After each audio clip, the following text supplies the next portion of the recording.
தாய் வழி வந்த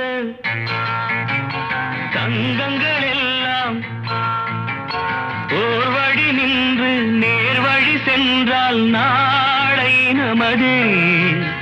காலங்கள் என்னும் சோலைகள் மலர்ந்து காய்கனியாகும் நமக்கென வளர்ந்து நாளை நமதே, நாளை நமதே.